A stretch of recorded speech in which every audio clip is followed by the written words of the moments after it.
Segunda parte, o principal. Los tipos sexuales.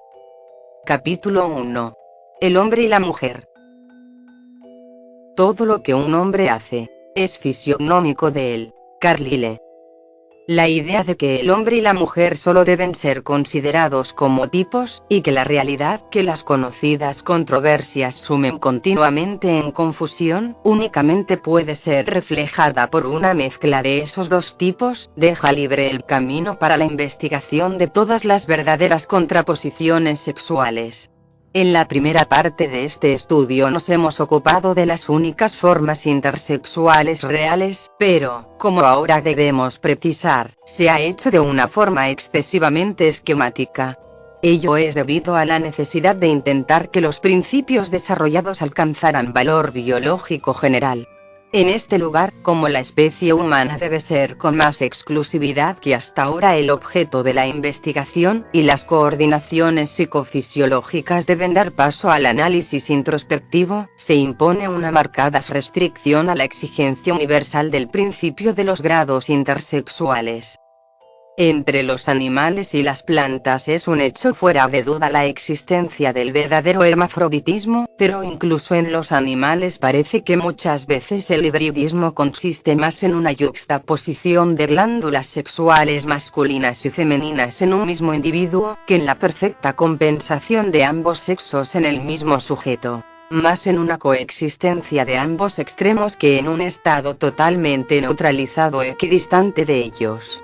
Por lo que se refiere al género humano, puede afirmarse desde el punto de vista psicológico, que, al menos en determinado momento, debe tratarse necesariamente de un hombre o de una mujer.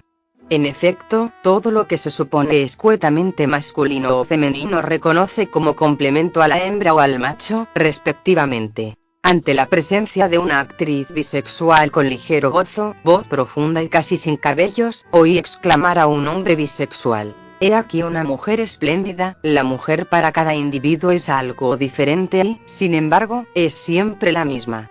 Cada poeta ha cantado a la mujer bajo un aspecto distinto, lo que no obsta para que siempre sea igual. Todavía más, y este hecho tiene una importancia teórica que nunca será suficientemente encarecida, en las relaciones de los individuos homosexuales uno de ellos toma siempre física y psíquicamente el papel del varón, y, en el caso de que esas relaciones se prolonguen, este conserva el nombre masculino o asume uno de este carácter, mientras que el otro, el que desempeña el papel femenino, conserva su nombre femenino o lo adopta, y en este caso suele ser su compañero quien lo propone.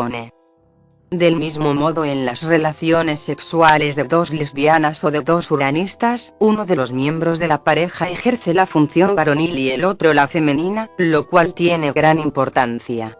La relación hombre-mujer se mantiene siempre como fundamental e indiscutible. A pesar de todas las formas intersexuales, cada sujeto ejerce, al fin y al cabo, la función correspondiente a un sexo, masculino o femenino. También en esta vieja dualidad empírica, no simplemente anatómica y no siempre en perfecta concordancia con los hallazgos morfológicos, se sitúa una profunda verdad que no puede desconocerse impunemente. Con esto habremos dado un paso de gran importancia, del cual depende todo lo que vamos a exponer más adelante. Queda así establecida una entidad. El estudio de la importancia de esta entidad será la tarea que desarrollaremos en nuestras investigaciones posteriores. Sin embargo, como la dificultad principal de la caracterología estriba precisamente en esta problemática entidad, será bueno que busquemos una orientación antes de lanzarnos osadamente a profundizar en tan escabroso problema, en cuyo umbral toda audacia se detiene. Son enormes las dificultades con que tropieza todo aquel que investiga en caracterología. Muchas veces el camino que se supone haber encontrado a través de la selva se pierde en malezas impenetrables, donde las ramas se entretejen formando insalvable muralla.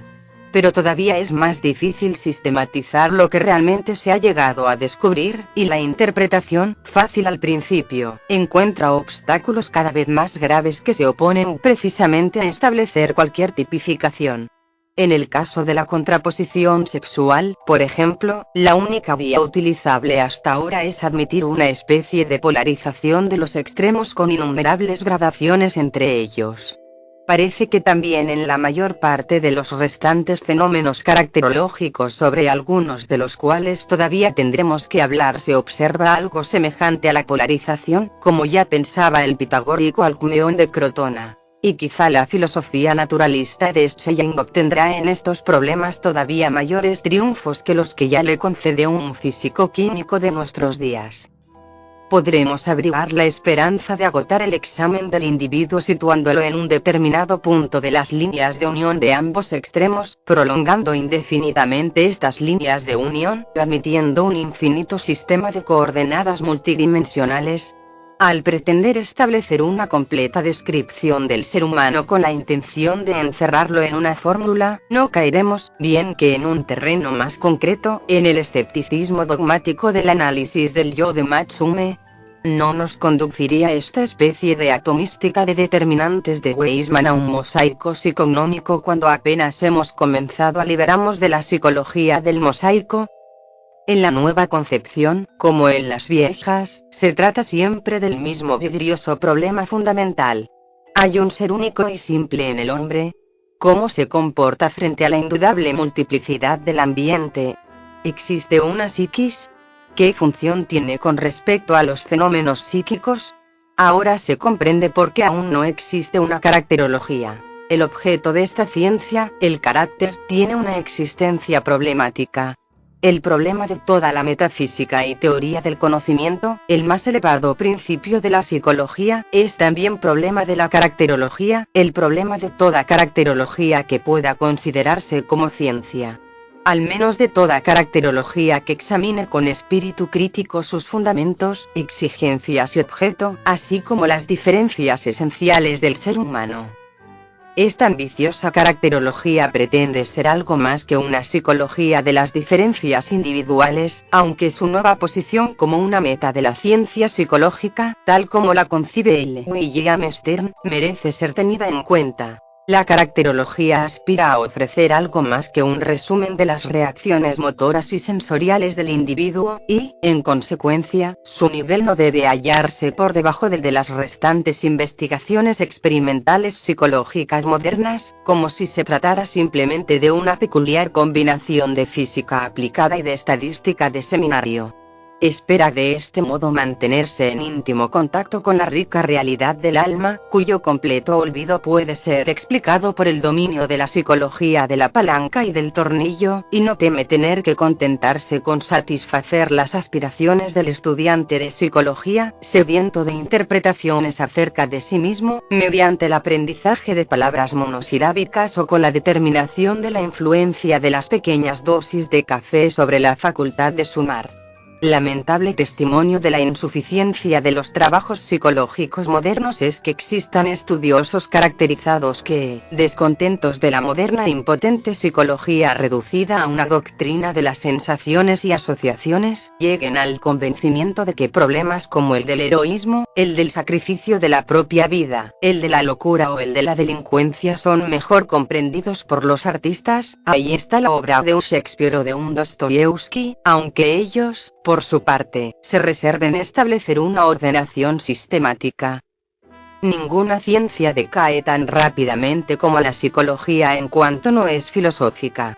Su emancipación de la filosofía es la verdadera causa de la decadencia de la psicología. La psicología no debe permanecer filosófica en sus premisas, pero sí en sus conclusiones.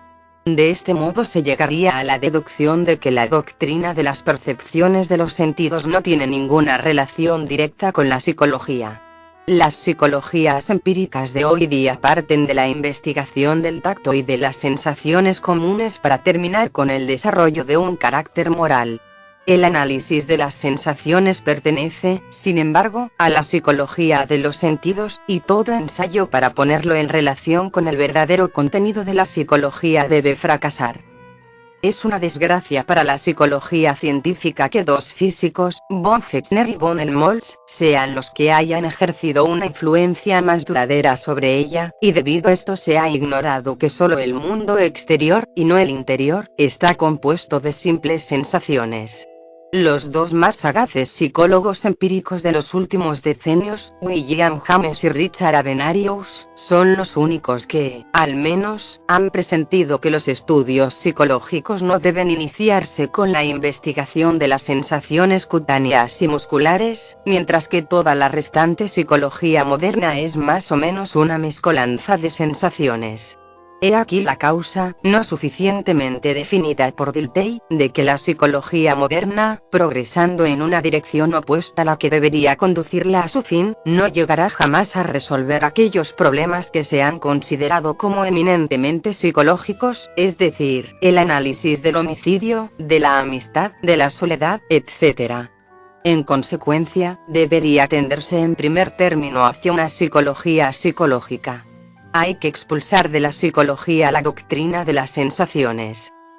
La misión de la caracterología, en el amplio y profundo sentido antes indicado, presupone ante todo el concepto del carácter como algo único y constante. Lo mismo que la morfología, a la que hicimos referencia en el capítulo 5 de la primera parte, supone una forma durable a pesar de todos los cambios fisiológicos, la caracterología presupone la existencia de algo inmutable en la vida psíquica, que será siempre reconocible en cualquier manifestación de la vida, concepto que se opone especialmente a aquella teoría de la actualidad de lo psíquico que no admite nada permanente, pues descansa en un substrato atomista de las sensaciones. El carácter no es, sin embargo, algo que se haya asentado tras los pensamientos y sentimientos del individuo, sino algo que se manifiesta en todos los pensamientos y en todos los sentimientos.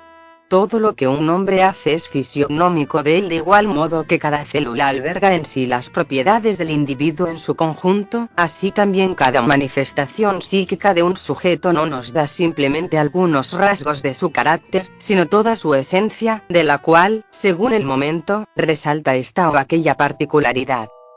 De la misma forma que no existen sensaciones aisladas, sino que éstas se presentan ante el individuo como un complejo de sensaciones, como el mundo del yo, en el cual resalta a veces un objeto, a veces otro. De igual manera que jamás se asocian las representaciones, sino únicamente momentos de la propia vida y diversos estados de conciencia pertenecientes al pasado, así también en todo momento de la vida psíquica se halla todo el individuo, y solo los diversos puntos de su ser se acentúan en cada unidad de tiempo.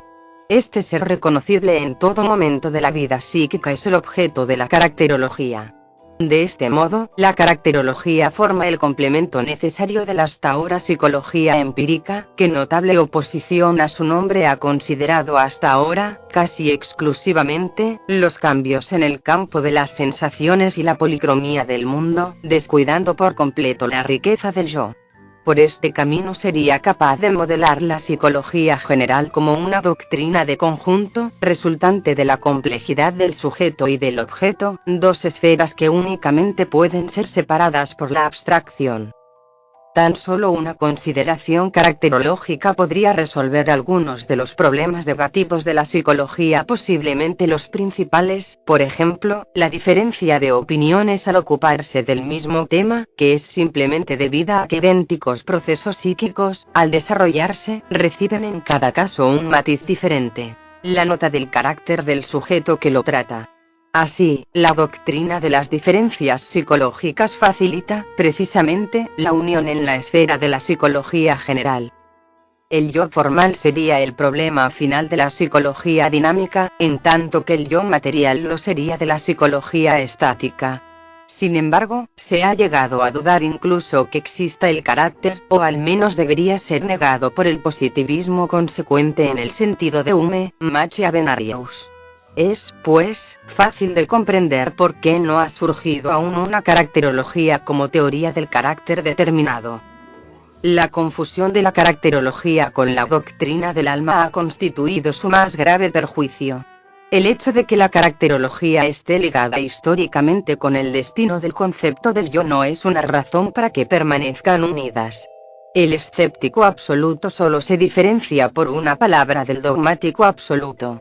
Tan solo quien se aferra al fenomenalismo absoluto como a un dogma, afirmando que no necesita someterse al peso de las pruebas, rechazará la caracterología, la cual, por otra parte, no es completamente idéntica a una esencia metafísica.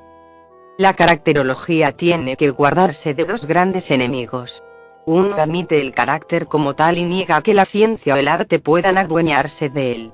El otro piensa que las sensaciones representan la única realidad, la realidad y la sensación serían una misma cosa, y tanto la sensación como el yo constituirían la piedra angular del mundo, es decir, no cree en ningún carácter. ¿Qué es, pues, la caracterología, la ciencia del carácter? De individuo nulla scientia, individuum est ineffabile, así dicen quienes sostienen la superioridad del individuo. De otra parte, los que han jurado sobre los evangelios de la ciencia, y no admiten el arte como instrumento comprensivo de la vida, sostendrán tantas veces como sea preciso que la ciencia nada sabe del carácter. ¿Quién ante este fuego cruzado no habrá temido que la caracterología corra igual suerte que sus ciencias hermanas, quedando limitada a una promesa inalcanzable, como la fisiognómica, a un arte adivinatorio, como la grafología? Esta pregunta encontrará su respuesta en ulteriores capítulos, donde se estudiará la mayor o menor importancia que debe darse a la caracterología. Por último, aparecerá visible la relación que liga íntimamente este problema con el de la diferencia psíquica de los sexos.